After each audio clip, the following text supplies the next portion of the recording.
Hello विद्यार्थियों, नमस्कार। स्वागत है आपका मेरे YouTube चैनल पर। आज हम पढ़ने जा रहे हैं विस्थापन अभिक्रिया। विस्थापन अभिक्रिया कक्षा 10वीं की साइंस की पहला चैप्टर रासायनिक अभिक्रिया तथा समीकरण है। और उसमें रासायनिक अभिक्रिया का जो हम अगला प्रकार पढ़ेंगे वो पढ़ेंगे विस्थापन अभिक्रिया के किसके बारे में पढ़ेंगे? विस्थापन अभिक्रिया के बारे में। विस्थापन अभिक्रिया, यहाँ पर एक शब्द है विस्थापन, यहाँ पर शब्द है विस्थापन। और इस विस्थापन का जो सामान्य अर्थ होता है वो होता है हटा देना।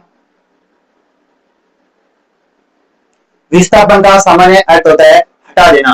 और कौन किसको हटाएगा? जो अधिक क्रियाशील तत्व है, जो अधिक क्रियाशील या अधिक अभिक्रियाशील तत्व है, यानी जो ज्यादा शक्तिशाली तत्व है वो अपने से कम क्रियाशील या कम शक्तिशाली तत्व को उसके यौगिक यानी जो जिस यौगिक में रहता है उस यौगिक में से उसको हटा देता है और उस यौगिक के साथ उस तत्व को हटाकर अपना एक यौगिक का निर्माण करता है। इसे हम कहते हैं विस्थापन अभिक्रिया।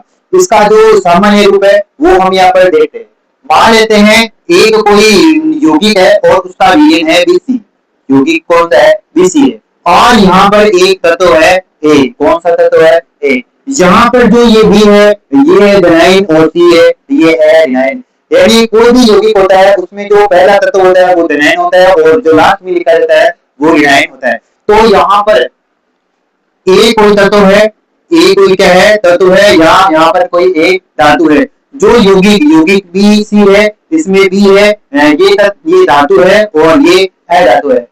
अब जो A है ये अधिक क्रियाशील है। ये क्या है? अधिक क्रियाशील,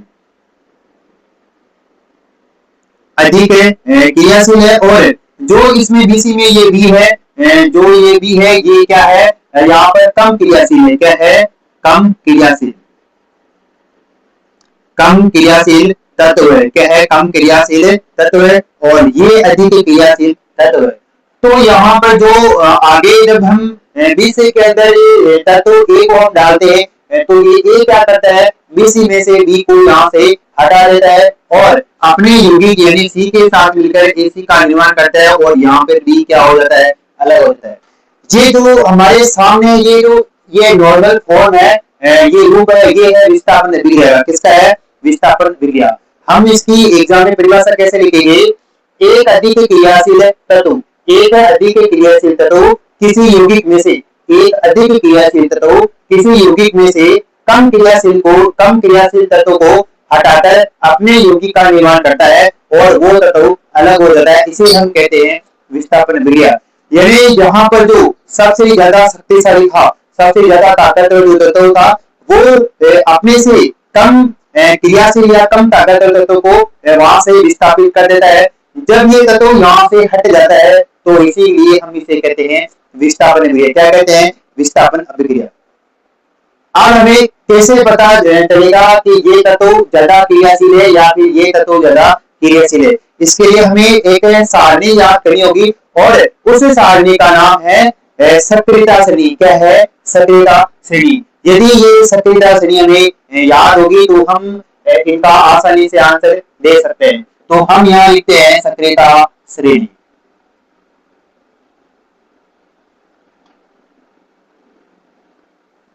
ये जो सक्रियता श्रेणी है इसको याद करने की अलग अलग ट्रिक्स है। यहाँ तक तो लिखने के बाद में जो अपना मन है, जो अपना पसंद है वो अपनी यहाँ पे ट्रिक्स बना सकता है। मैंने एक छोटी सी यहाँ पे ट्रिक्स बनाई है और मैं यहाँ पे लिख रहा हूँ।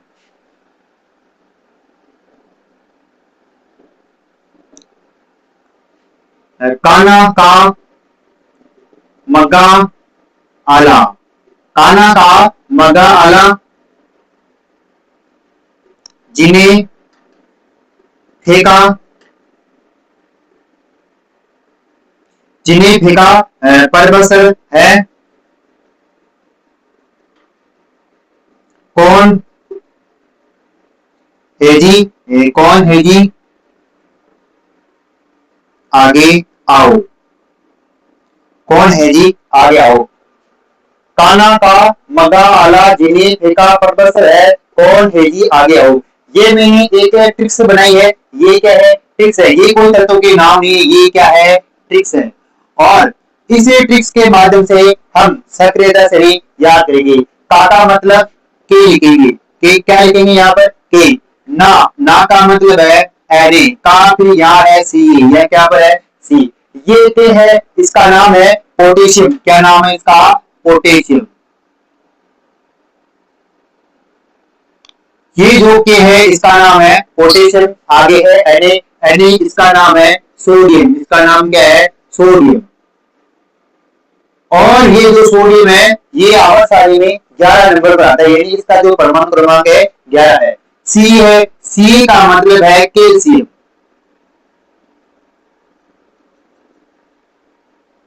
मगा यानी Mg, ये है मैग्नीशियम। Mg क्या है? मैग्नीशियम। आला मतलब Al, ये क्या है? एल्यूमिनियम। ये है एल्यूमिनियम। जिने, जिने का मतलब है जेडन, और जेडन है ये है जिंक, और इसे हम बोलते हैं जस्ता। जिंक को क्या बोलते हैं? हमें जस्ता बोलते हैं। क्या बोलते हैं? जस्ता। जो यशत लेपन है उसमें लोहे पर जिंक का लेप किया जाता है। कौन सी पद्धति रह जाती है? जस्ते की पद्धति रह जाती है, और हम जो वस्तु है उनको हमें जंग लगने से बचा सकते हैं। फीका मतलब है एपी, और ये है आयरन। एपी क्या है? आयरन है। परवसर मतलब ये है पीबी, परवसर ये है लेड। और है का मतलब यहाँ है हाइड्रोजन। क्या है? हाइड्रोजन। कौन, कौन मतलब यहाँ लिखेगा Cu, और ये है कॉपर, यहाँ लिखते हैं हाइड्रोजन। इसके बाद में हेजी, हेजी का मतलब है Hg, और ये है मरकरी। Hg क्या है? मरकरी है। आगे, आगे का मतलब है Ag, और ये है सिल्वर। और यहाँ पे है आओ, आओ मतलब है Au, ये है गोल्ड। यानी जो हमारे पास जो सोना है उसका प्रतीक होता है Au, यानी गोल्ड का प्रतीक Au है, सिल्वर का प्रतीक है Ag, मरकरी Hg, इसे हम पारा या पारदीप बोलते हैं। Cu है कॉपर, H है हाइड्रोजन, Pb है लेड, Fe है आयरन, Zn है जिंक, Al है एल्यूमिनियम, Mg है मैग्नीशियम, Ce है कैल्शियम, Na है सोडियम, और K है पोटेशियम। ये है सक्रियता श्रेणी। क्या है? सक्रियता श्रेणी। जैसे जैसे हम यहाँ से नीचे की तरफ जाते हैं तो इनकी जो क्रियाशीलता है वो बढ़ती जाती है। क्या बढ़ती जाती है? क्रियाशीलता। जो यहाँ पर ऊपर धातु है पोटेशियम, ये सोडियम से ज्यादा क्रियाशील है, कैल्शियम से ज्यादा क्रियाशील है, मैग्नीशियम से ज्यादा क्रियाशील है। यानी पोटेशियम के नीचे जितने भी धातु है, जितने भी ये तत्व है, जितने भी तत्व, ये क्या है? पोटेशियम से कम क्रियाशील है। इसके बाद में सोडियम है, सोडियम के नीचे जितने भी तत्व आए ये इनसे क्या है? ज्यादा क्रियाशील है। यानी ये सोडियम के नीचे आने वाले जितने भी तत्व है ये सोडियम से क्या है? कम क्रियाशील है। इसी प्रकार यहाँ पे बात करते हैं, यहाँ पोटेशियम और एल्यूमिनियम की दोनों में से ज्यादा क्रियाशील है पोटेशियम। क्या है? पोटेशियम। तो यहाँ पर हम इसकी परिभाषा लिखते हैं।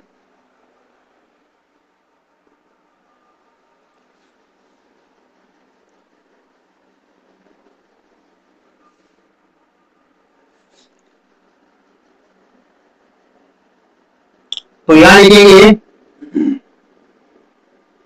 वह रासायनिक अभिक्रिया, वह रासायनिक वह रासायनिक अभिक्रिया जिसमें वह रासायनिक अभिक्रिया जिसमें एक अधिक क्रियाशील तत्व, वह रासायनिक अभिक्रिया जिसमें एक अधिक क्रियाशील तत्व किसी यौगिक में से, किसी यौगिक में से, किसी यौगिक के विलयन में से, किसी यौगिक के, किसी यौगिक के विलयन में से या किसी यौगिक में से, यानी हम ऐसे इसको पोस्ट में लिख देंगे किसी यौगिक, यानी किसी यौगिक में से कम कम क्रियाशील तत्व को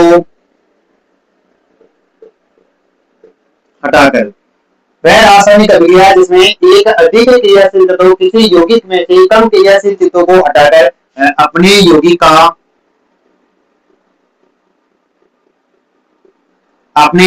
का निर्माण करता है।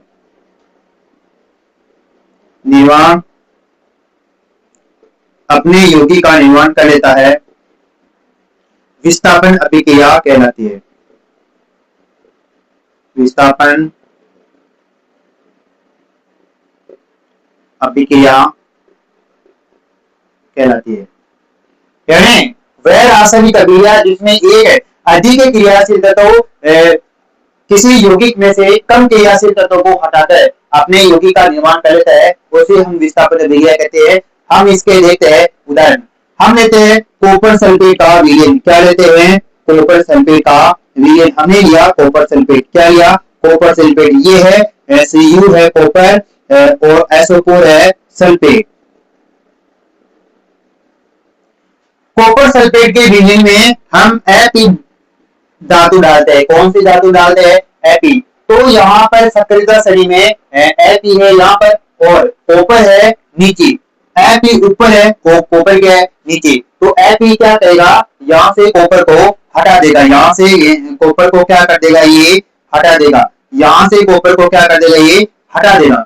तो यहाँ से जब कॉपर को हटाएगा तो जो Fe आयरन है ये सल्फेट के साथ मिलकर अपने यौगिक का निर्माण करेगा और वो बनेगा FeSO4 Aq plus Cu copper. ये है फेरस सल्फेट। ये क्या है? Ferrous sulphate. इसका नाम क्या है? FeSO4 का फेरस सल्फेट। और ये है कॉपर। क्या है? कॉपर। मतलब यहाँ पर कॉपर को कौन हटाता है? Fe हटाता है। कौन हटाता है? Fe। यहाँ कॉपर हट जाता है यानी कॉपर का यहाँ से विस्थापन हो जाता है। इसे कहते हैं हम विस्थापन अभिक्रिया। इसी प्रकार हम एक और धातु लेते हैं, जिंक लेते हैं। क्या लेते हैं? जिंक। जिंक को हम डालते हैं कॉपर सल्फेट के विलयन में। किसमें डालते हैं?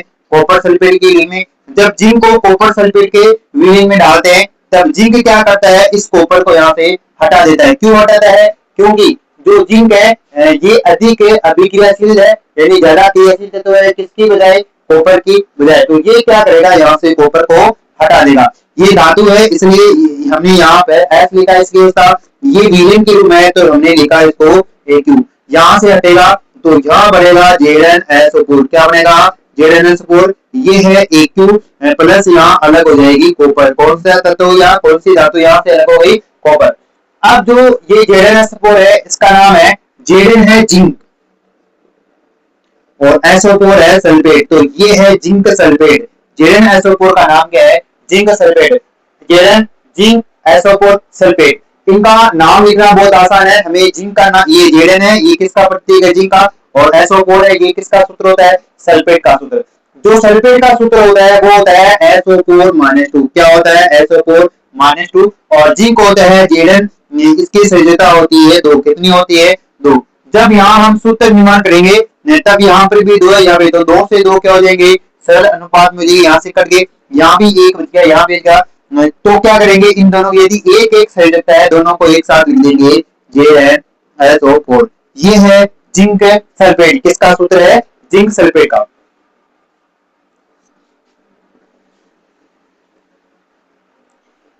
इसी तरीके से यदि हम लेड एक धातु है। कौन सी धातु है? लेड। और लेड है Pb। क्या है? Pb।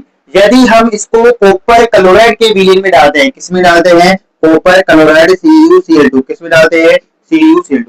जब लेड को कॉपर क्लोराइड के विलयन में डालते हैं तो यहाँ पर देखो लेड, ये धातु लेड Pb और आगे है कॉपर। यहाँ पर है कॉपर। ये तो Pb सक्रियता श्रेणी में कॉपर से क्या है? ऊपर आगे। मतलब ये क्या है? अधिक क्रियाशील तत्व है किसकी बजाय? कॉपर की बजाय। तो यहाँ Pb लेड क्या करेगा? Copper CuCl2 copper second chloride में से क्या करेगा? यहाँ से कॉपर को विस्थापित कर देगा और इसके साथ अपने यौगिक का निर्माण कर लेगा।